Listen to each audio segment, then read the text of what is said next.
All right. Hey guys, welcome back to another episode, part 3 of further discussing the golden verses of Pythagoras. I tried to jump on the live stream, but for some reason the system is not working. Finally getting the hang of the streaming system, but it doesn't seem to want to work with me today, and that is fine. But nevertheless, welcome back. I hope you find value in this video. Please like, subscribe, share this video with anyone that may find value in it. If you like it, please like it, share it, and you know how it works with the YouTube and the social media vibes. In order for the channel to grow, I need people like you to like, share, subscribe, and you know the usual. Here on this channel, my goal is to help you to grow spiritually, discuss spiritual stuff with you so that you can further advance yourself along your path and your journey of life and becoming enlightened and spiritually ripe as you possibly can. After all, this experience is about raising your vibration, and in order to do that, you need wisdom, knowledge, understanding, and all that good stuff. And that's what we do here, help you to grow spiritually. Thanks again for coming to the channel. Today we're going to continue. Like I said, this is part 3. We're going to go through verses 3 and 4 today. There's a lot of verses. There's like 70 verses if I'm not mistaken. I'm going to have to figure out a way to condense this because I don't want this to be a series that lasts for 2 months. Nevertheless, let's do what we got to do. Please find me on Instagram under the Impeccable Warrior, first name Chris. Follow me there as well. I appreciate it. It's all contributing to the growth of the channel and the growth of our community that we're going to build here. A community of impeccable warriors who work hard every day and strive to improve their life and improve their being so that they can continue to be better at being a good person and living a fulfilled life, right? Let me just adjust this for 1 second here. Oops. It looks a little bit cleaner. I'm using my phone as a camera. Anyways, let's dive on in. So today we're dealing with verse 3 and 4. So it says here, revere the memory of the illustrious heroes, the spirits and demigods. Pythagoras considered the universe as an animated all, whose members were the divine intelligence, each ranked according to their perfections in its proper sphere. It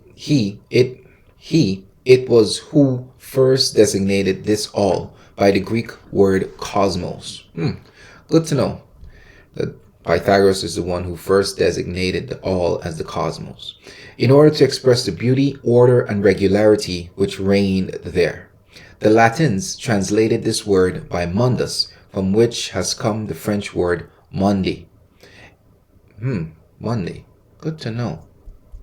I think I read that recently in this book here, Samadhi, Unity of Consciousness. Take a look. This is another book we're going to go through. Powerful, beautiful stuff. Somewhere in here, I believe it mentions something about Monday. Let me just see if I can find it quickly, just so I can compare references. See if they're talking about the same thing. No, that'll take too long to do. Nevertheless, it is from unity considered as principle of the world that the name universe, which we give to it, is derived. Unity is the principle of the word, which gave us the word ultimately universe. Let's see here. Pythagoras establishes unity as the principle of all things. Said that from the unity sprang an infinite duality.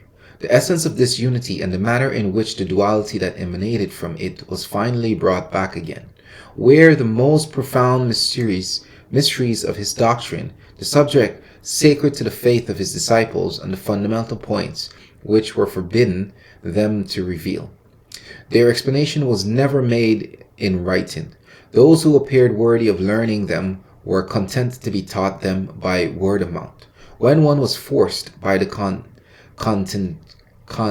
concatenation of ideas to mention them in the books of the sect, symbols and ciphers were used, and the language of numbers employed, and these books, all obscure as they were still concealed with the greatest care by all manner of means. They were guarded against falling into the profane hands. I cannot enter into the discussion of the famous symbol of Pythagoras, 1 and 2, without exceeding very much the limits that I have set down in this examination.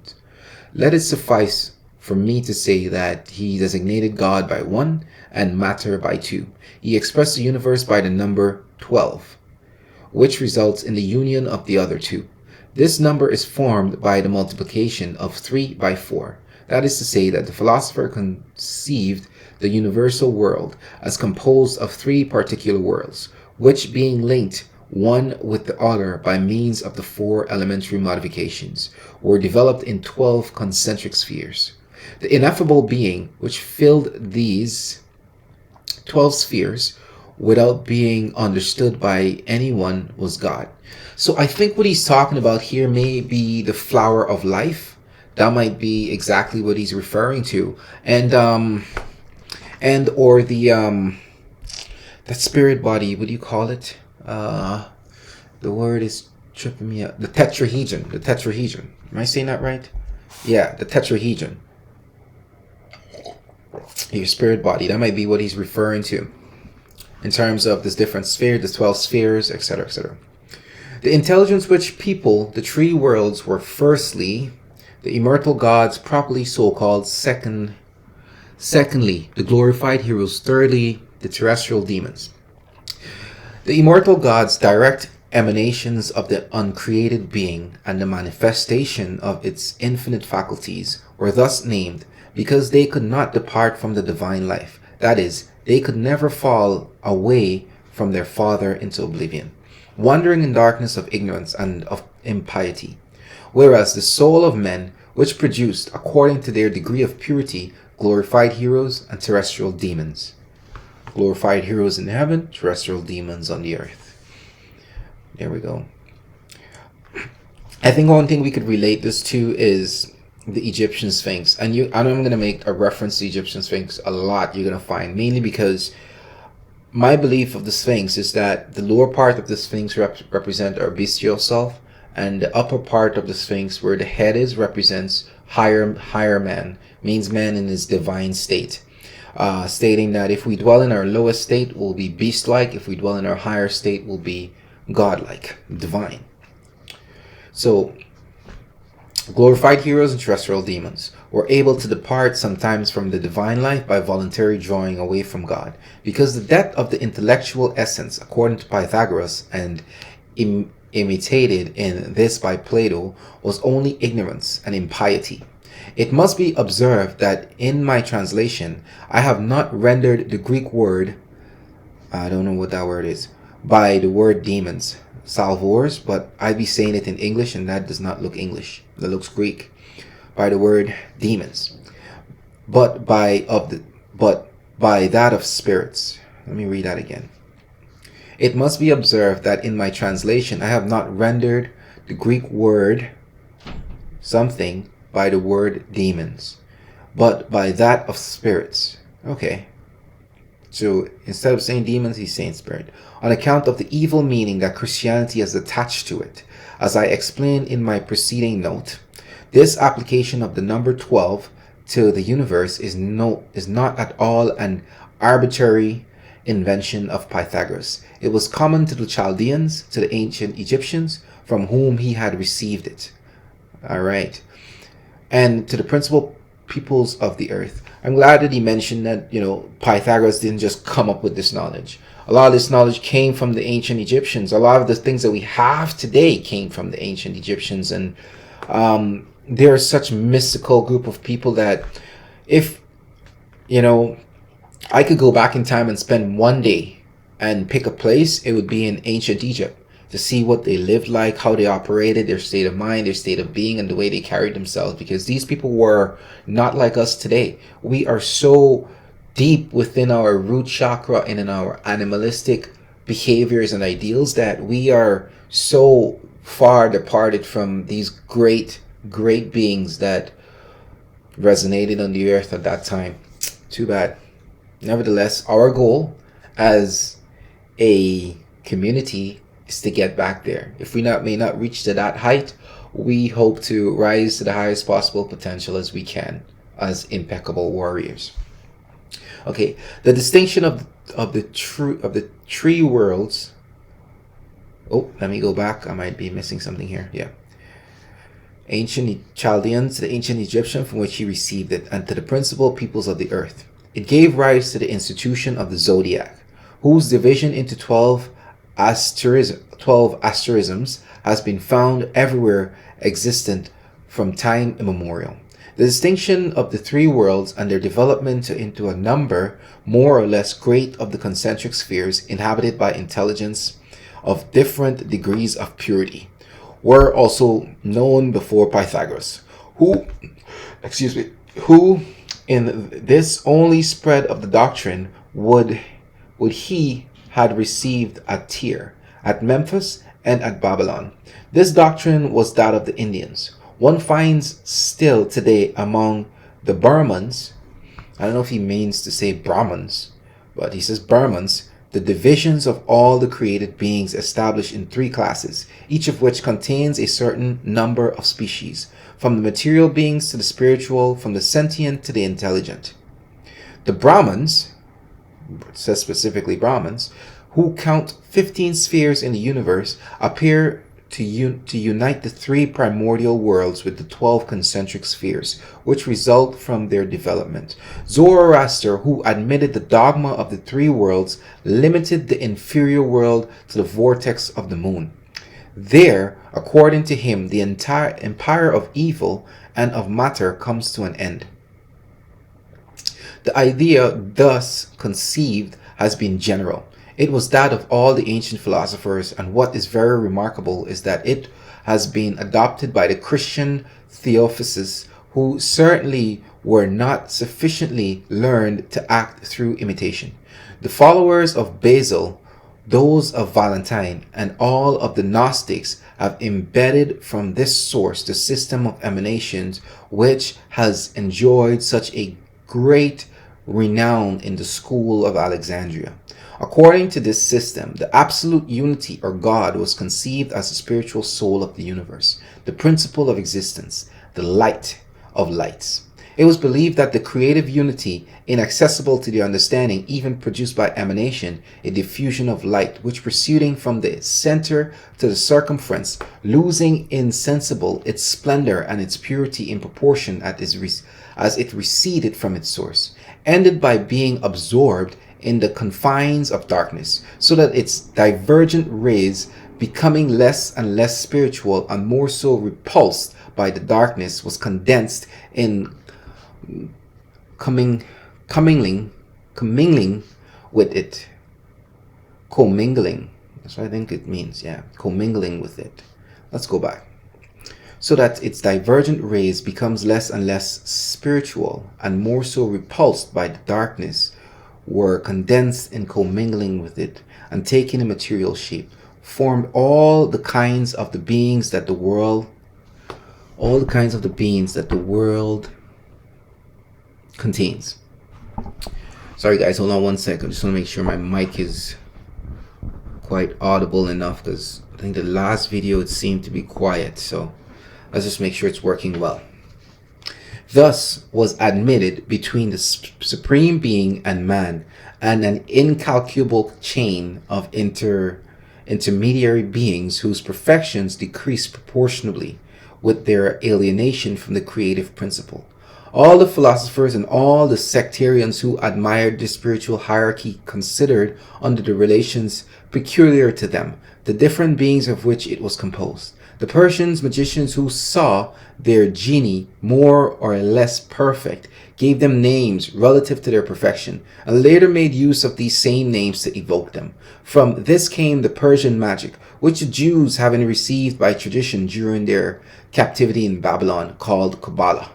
Yep, I'm sure you've heard of the Kabbalah.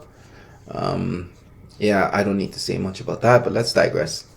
The magic became mixed with astrology among the Chaldeans, who regarded the stars as animated beings, belonging to the universal chain of divine emanation in Egypt. It became linked with the mysteries of nature, and it was enclosed in the sanctuaries where it was taught by the priest under the safeguard of symbols and hieroglyphs. Pythagoras, in conceiving the spiritual hierarchy as geometrical progression, considered the beings which composed it under harmonious relations and based by analogy, the law of the universe upon those of music. He called the movement of the celestial spheres harmony, and made use of numbers to express the faculties of the different beings, their relations and their influences.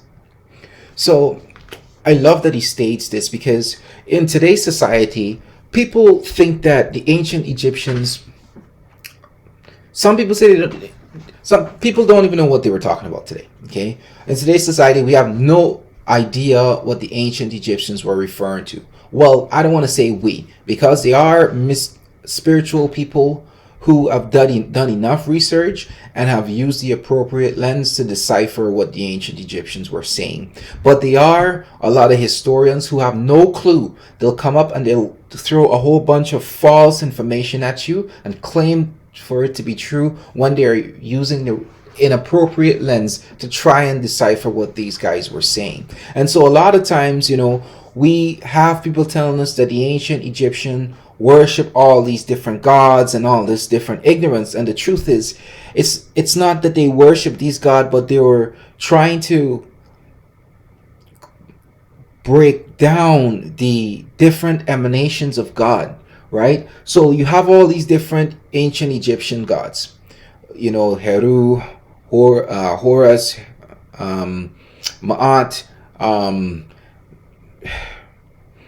Jeb. There's so many, and I'm messing it up for some reason. I might be nervous that all these names are missing. I'm forgetting all these names right now. But the truth is that the point I'm trying to make is that these people were so intelligent that I don't believe they worship these deities or these figures as God, but as emanation of God. They were painting a picture for their people to understand the different emanation, the different breakdown of how they saw the universe, right? And their interpretation of the creator. So not to say that they were sitting there worshiping these deities like we do today in the churches. People go and sit down and kneel before the cross, and somebody laying on the cross, they worship that guy, right? That is demon worship, okay? That is idol worship. But what the ancient Egyptians were doing is just so profound that idol worship couldn't even be anything remotely close to what they were doing. Those guys were way too intelligent and way too advanced. Anyways, let's digress. Heracles mentions a sacred book attributed to this philosopher in which he called the divinity, the number of numbers. Plato, who some centuries later regarded these same beings as ideas and types, sought to penetrate their nature and to subjugate them by the dialects and the force of thought. Synesius, who united the doctrine of Pythagoras to that of Plato, sometimes called God the number of numbers and sometimes the idea of ideas. The Gnostics, well, before I go on, did you know that, what is his name? Nikola Tesla studied ancient Egyptian teachings? And I mentioned this probably in the previous two videos, and I'll keep mentioning it until it resonates in your brain. Because Nikola Tesla did some profound things, and the only way he was able to do that is because he needed to understand God and mathematics and numbers. And so God is numbers, right? Or that's the closest thing that we can get to identifying or breaking down this universe or giving some sort of explanation is using numbers. Similarly, why the ancients use symbols, right? Because numbers and symbols is the language of God and is the language of the universe. Okay? Keep that in mind. When you see 333, 111, 444, know that something is taking place in your life and someone is trying to tell you something. Okay. So let's carry on. Where were we? Synesius, who united the doctrine of Pythagoras to that of Plato, sometimes called God the number of numbers and sometimes the idea of ideas. The Gnostics gave to the intermediary beings the name of eons. This name, which signifies in Egyptian a principle of the will, being developed by an inherent plastic faculty, is applied in Greek to a term of infinite duration. One finds in Hermes Trismegistus the origin of this change of meaning. This ancient sage remarks that the two remarks that the two faculties, the two virtues of God, are the understanding and the soul, and that the two virtues of the eon are perpetuity and immortality. The essence of God, he said again, is the good and the beautiful, beatitude and wisdom. I don't know what beatitude means. Let's look it up. Let us look up beatitude. Define beatitude. Beatitude. Definition.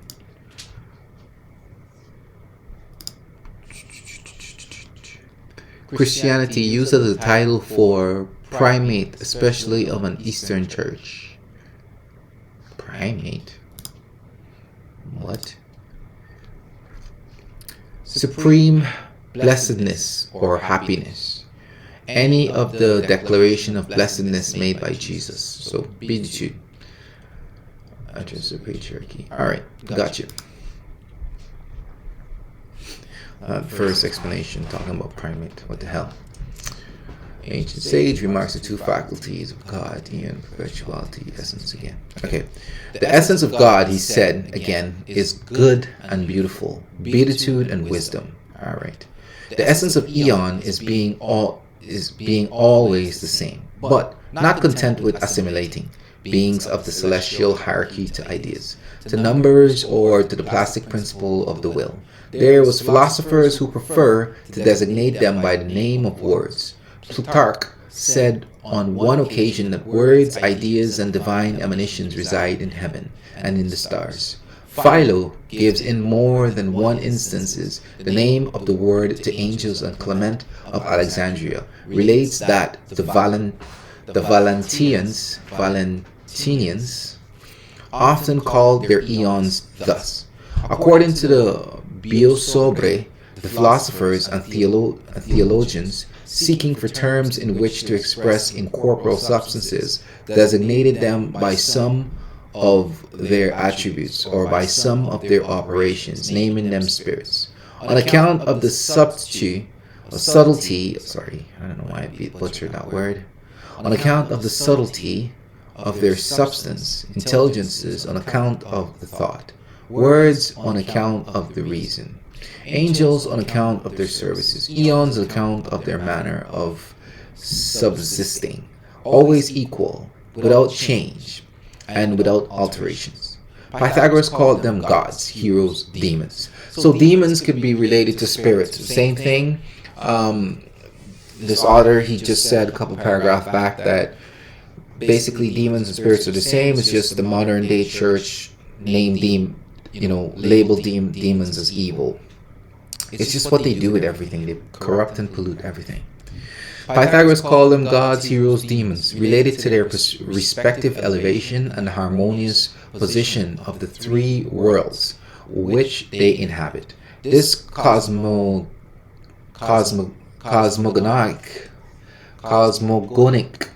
tyranny, joined with creative unity, constitutes the famous quaternary or sacred tetrad. Tetrad. That's what I thought. The 12 spheres that he was referring to earlier. The sacred tetrad. The subject of which will be taken up further on. Okay. That was a tough read. Sorry, I understood some things there. And yeah. I feel like that explanation was a little wordy. Didn't need all of that, but he got into a lot of details. So we're on to verse 4. Let's see how long is verse 4. Because I don't know how much of this reading I can do. This thing is tough. It's not easy to sit here and go through this. Yeah, there's a lot of reading. So, honestly, I think for today we're going to leave this at verse 3. Leave it at verse 4. Because it's going to be a whole bunch of reading again, which I kind of want to take a break from. We're 24 minutes in. So yeah, we're going to leave that at that today. I'm having a problem with the stream. I don't know why, but I'll upload this video as a normal video. Thanks for being here. Thanks for tuning in. Please like, subscribe. Share if you find value. Nevertheless, if today wasn't the most exciting reading slash discussion, I'll try to do better next time. Energy just wasn't quite there. I just came back from a long drive from picking up my parents from the airport. That was about a good 3 hour drive in total. Well, 2.5 hours in total. Not necessarily feeling it. So, anyways, thanks for watching this video. Please like, share, subscribe, and the usual vibe with YouTube. And I will see you in the next one. Peace!